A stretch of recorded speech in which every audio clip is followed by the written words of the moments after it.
concurso, passei no meu primeiro concurso público, atingi a minha estabilidade financeira e agora eu vou casar, gente! Vocês lembram do Chimbique esses dias atrás que a gente fez um vídeo? Pois é, ele tá super feliz porque ele conquistou todo esse corpinho aqui. Vou sustentar ele, aquele vagabundo. Só fica em casa, tomando cerveja, jogando futebol com os amigos. Você precisa de ver. Tá todo feliz, todo faceiro. Meu casamento vai ser agora, nesse sábado, dia 15, às 14 horas. 14 não, 16, errei. Meu Deus do céu. Se eu errar o horário do meu casamento, fudeu, tá? Vai ser agora, sábado, dia 15, às 16 horas. Você não pode perder. Arraiado, exato concurso. Vou chamar o Chimbique aqui pra vocês verem a cara de alegria que o meu amor tá. Sim! É isso aí, parabéns! Passou no concurso, a gente vai poder casar, ser feliz agora, ó. Até que não foi uma ideia você estudar lá no exato, e apesar de não ter, foi bom. Claro que não, amor. Foi super legal, foi super divertido, foi bom, os professores são ótimos, maravilhosos. Outra coisa, para de me bater, porque eu tenho novidade pra contar pra vocês, pessoal! Eu estou grávida! O quê? Grávida?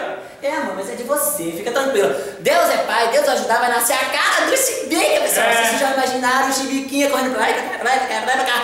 Dentro de casa vai ser lindo! É, outra coisa, sim. você tem que começar a estudar para concurso público, Eu porque você estudar? tem que ajudar a sustentar o Bacuri. Mas nem tem edital aberto, você tá maluca? Tem o edital do Tribunal de Contas do Estado de Mato Grosso do Sul e você vai estudar também. Olha só, galera, o edital do Tribunal de Contas está aberto, vem estudar com a gente. E venha conferir o final dessa história neste sábado, nosso primeiro arreia com o Gilce Júnior no bailão. É, e ó, se você escurinho eu vou te matar.